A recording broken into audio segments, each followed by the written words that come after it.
A few days back, we had done a story on PM Modi's 59 minutes loan mela. And we did a story. The story was very well received. And we got a lot of response for that story. Interestingly, there was one response from a viewer who wrote back to us saying that, listen, you know what, we did that approval. I mean, he went in for that scheme. He applied online. He got his approval for some 85 odd lakh rupees. And when he got the letter, he took the letter and went to Vijaya Bank, I guess. He went to Vijaya Bank, showed the letter to the bankers, and they said, listen, theek hai, letter theek hai, lekin you know what, you'll have to give 85 lakhs ka collateral. Then we will give you loan. He wrote back to us saying, you know, sir, what is this? If we have to give collateral, then what is all this online loan and online approval and all that? This makes no sense. We found that interesting. We found that intriguing. So we thought, other than just taking his story as it is, we thought, why not investigate? And when we investigated the story, that's when we found out some major details about what this 59-minute loan is all about. Namaskar, welcome to HW Exclusive with Akhilesh, Bhargava and me, Sujit Nair. And for the next 10 to 15 minutes, we will try and take you through what exactly is this 59 minutes loan mela and who exactly are the people behind it, and finally, who is benefiting out of this 59 minutes loan mela. The first thing is, like we said, an associate of ours, we asked him to apply for this loan. He applied for this loan. And he gave all the necessary numbers, his GST numbers, his PAN number, and so on and so forth.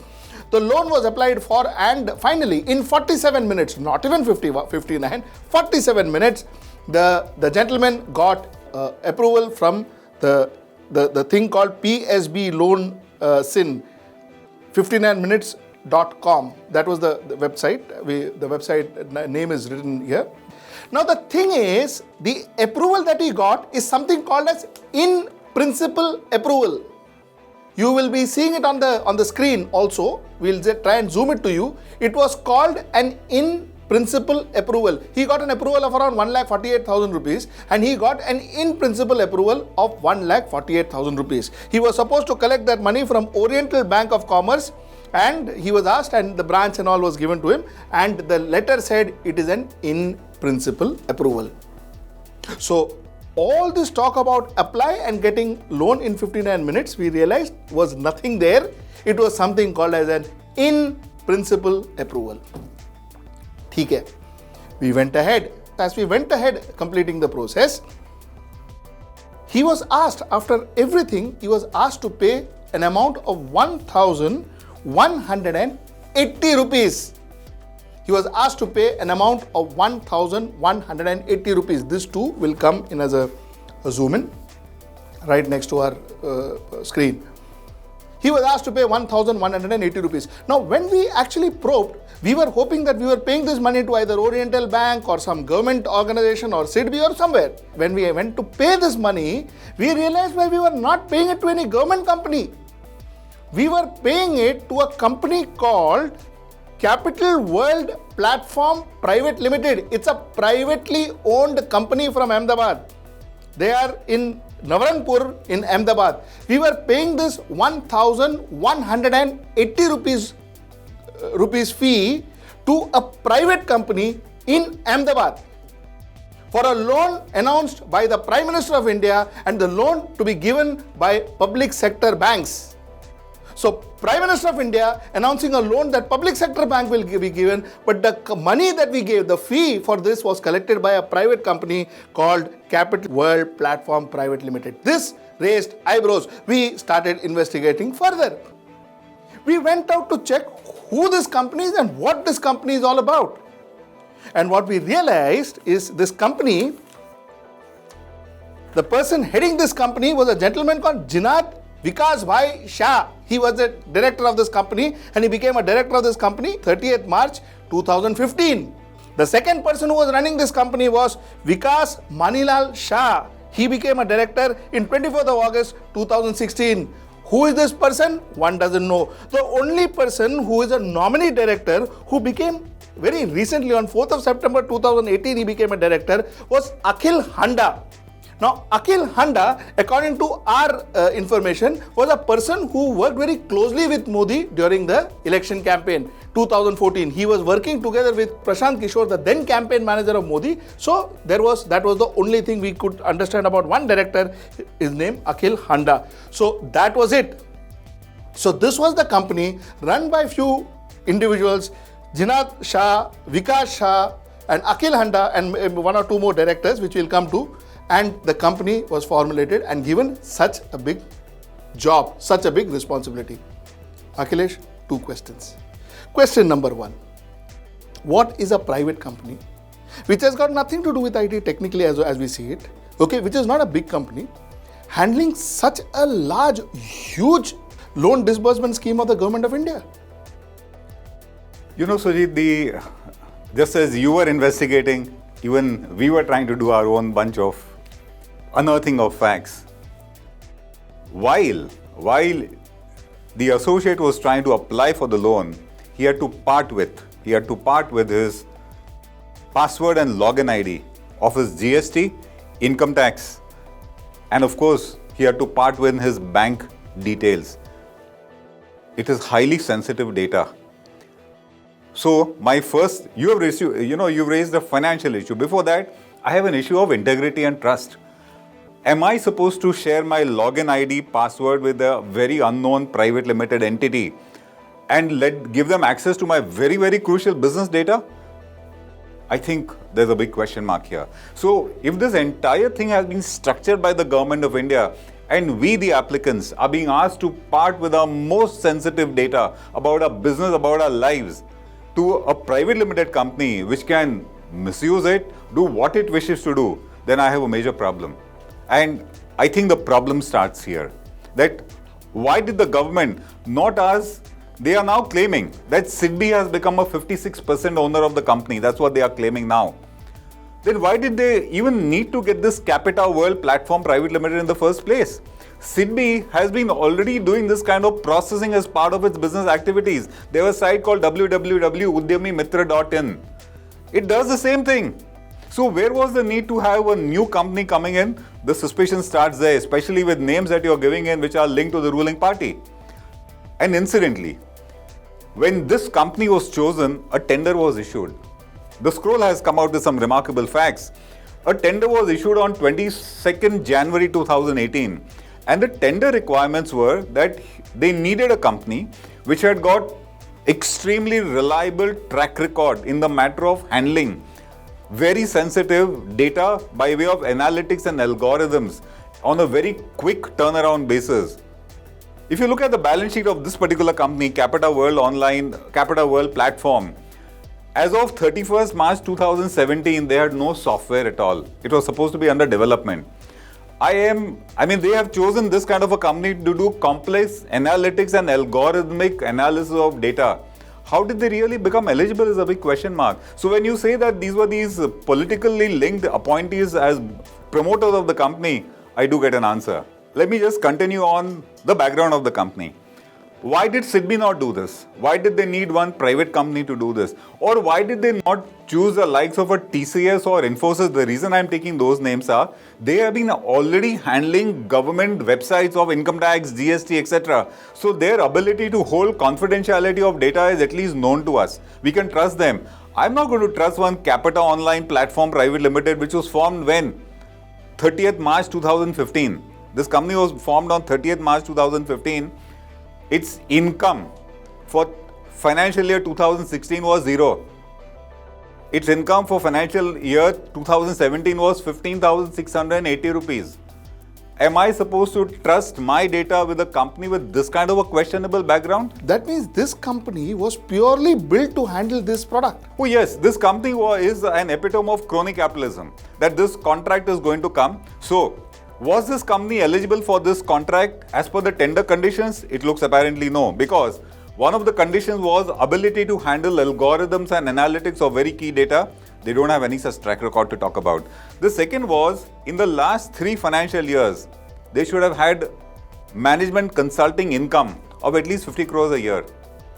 Their income in 2017 was 15,680 and 2016 was zero. They don't meet that criteria. And now the country's major financial lending scheme, I'm sure it will go into lakhs of crores. If a Mudra loan can, go up to about 7 lakh crores is the figure we are told, loans given out, this MSME scheme will also go to that kind of a level. Are we trying to trust a company with that kind of a data at a time when the Reserve Bank has made it mandatory for all foreign companies, financial institutions, Visa, MasterCard, etc. to locate their data about India in India? If they are being asked to do that, my data is going to be with them. A company which had no business, no track record, no experience, no software to handle my kind of data. My first problem is there. My second problem is crony capitalism. Here is a company which was completely ineligible and they have been given this kind of a lucrative assignment. You know why it is lucrative, Sujit? That 1,000 rupees you mentioned. 1,180 rupees to be precise. The 1,180 that we are mentioning is per applicant. I am told, my sources tell me that about 1 crore applications have been received so far. So you're talking 1 crore into 1,000 is 1,000 crores. That is application fees for a company which had no track record, no software, no integrity that I would want to trust, and an income of only 15,680 rupees in financial year 17. This year is going to be a billionaire bonanza for them. So if the application that finally come, let's say 1 crore 50 lakhs, you're talking about a gross income for just application of 1,500 crores. That's the first part. Correct. The second is, they get 0.35% of whatever loan is sanctioned. So if the loan sanction is 1 lakh crores, they get 350 crores. Straight as profit. Processing fees. I think this is, election booties being doled out to cronies. Absolutely. My second problem is there. My third issue, Sujit, is I don't know how true this will finally turn out to be. Even if loans are not sanctioned, let's say for a moment, Capita World platform has earned an income by way of application fees. Correct. Okay, that's a sizable amount. Correct. After that, if the loan is not sanctioned, you have no recourse because the letter that you showed is called an in-principle letter. Correct. An in-principle letter has got no banking sanctity. An in-principle letter doesn't mean that the bank will give you the loan. First thing. An in-principle letter is always followed by what is called a sanction letter. Even a sanction letter doesn't mean you are going to get the loan. Only when the money is disbursed to you. And it is when the money is disbursed to you that you come to know whether there were any conditions put in fine letters. So when our viewer says that he went and he said, please put in a collateral security, that was the fine letter which was a rude shock to him. Which was, if I had to put a security, I mean, what are you doing? There's no favor you're doing for me. So between an in-principle letter to a sanction, to a disbursement is a huge uncertainty. It need not take place. But Capita would have already earned that the application fees that we are talking about. Akhilesh, I want to stick to this application for a minute. When you are talking about an application fee, under all circumstances, there is never an application fee actually paid for an application, for an in-principle approval, which has absolutely no sanctity, like you rightly said. You are making somebody pay an application fee for an in-principle sanctity. Does any other bank take this money?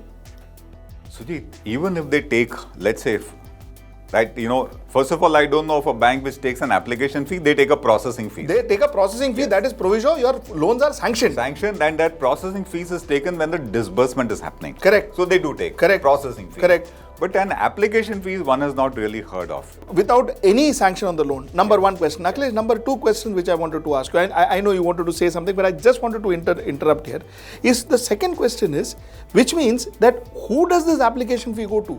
Does it go to any? Capita platform, basically.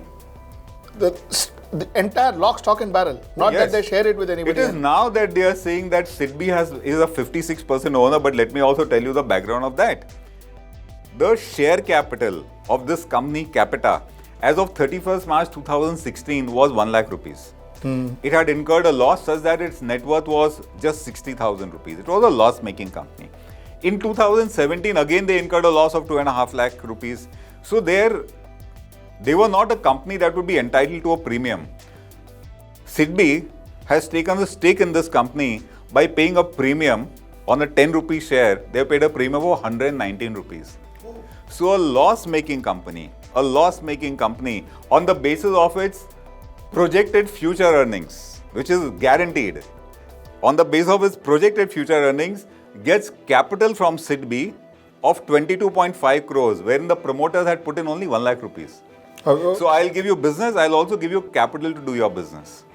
And that is how, for a business you don't even understand probably. For a business you don't understand, because if you go to the main objects of this company, Capita World platform, I must read it out. Its activities said to be legal, accounting, bookkeeping and auditing activities, tax consultancy, market research and public opinion polling, business and management consultancy. Nowhere is software analytics and algorithms appearing. So it was never eligible, but in crony capitalism, I'll give you the business. Oh, you don't have the capital, I'll give you the capital also. Oh, you may be questioned, I'll make, at a fancy premium, make one of the state-owned companies to be a partner, so you look to be okay. So even before they started the business, the company had already got 22.5 crores from SIDBI by way of capital. It can't be better than this. It definitely can't be better than this, Akhilesh. And if this continues, as I see, this is election goodies being doled out. Mudra to me was an election goodie. Your Kisan credit card was an election goodie. You got massive NPS built up there. The big ones, they took NPS of thousands, lakhs of crores. They've got their goodies. Now this is a small sector. I think these are election goodies. So for Capita World platform, apart from the application fees that they are going to get by hundreds of crores, processing fee also will come. Which will be Yes. a huge amount. Yes. So you are actually confident that loans will be doled out? I think so.